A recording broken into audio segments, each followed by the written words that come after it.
chuẩn bị số bong bong ta lợi dụng mờ chốt dương thì đấy lại chốt của phép này cứ khá tối bỏ vùng bọc sri lợi dụng mờ ampli này pra cho môi năng ampli thiết bị mà pay mui cần đặt cho môi năng app bán cho những ai pra app cho nuôi cho bạn đấy hay pra và phép chip thông nên run USB thiết bị mà pay mui pra plug cho lọt pin 10V ដល់ 24V ហើយសម្រាប់ solo វិញគឺយើងប្រើ solo មួយបកស្រីមេដៃ2ជាន់40 W 4 ohms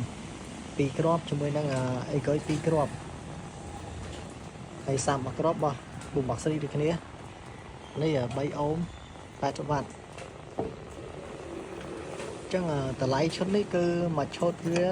50អញ្ចឹងបងត្រូវកាយអាចតទៅបានហើយឈុត50ហើយមកមើលឈុតមួយទៀតគឺឈុត60ហើយឈុត60នេះគឺដូចគ្នាដែរឈុត50ទេគ្រាន់តែវាមាន passive 2គ្រាប់អញ្ចឹងខាងបងក៏យក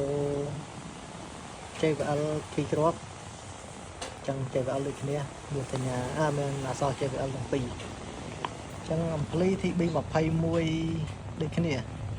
ក្នុងនេះគេដាក់ TB 21A អញ្ចឹងឲ្យប្រើប្រភេទ Bluetooth អាច connect app បានចឹងឈុតនេះគឺឈុត60ហើយមួយឈុតនេះគឺឈុត50អញ្ចឹងបងត្រូវការជាឈុតអញ្ចឹងចំណេញជាងទិញមួយទៅបងទិញមួយទៅអាហ្នឹងយើងគិតតម្លៃផ្សេងតែបងទិញជាឈុតអញ្ចឹងយើងគិតតម្លៃផ្សេងទៀតអញ្ចឹងបងយកជាឈុតចេះអាចចំណេញជាងអញ្ចឹងវីដេអូយើងប៉ុណ្្នឹងឯងបាយជួបគ្នានៅវីដេអូក្រោយទៀត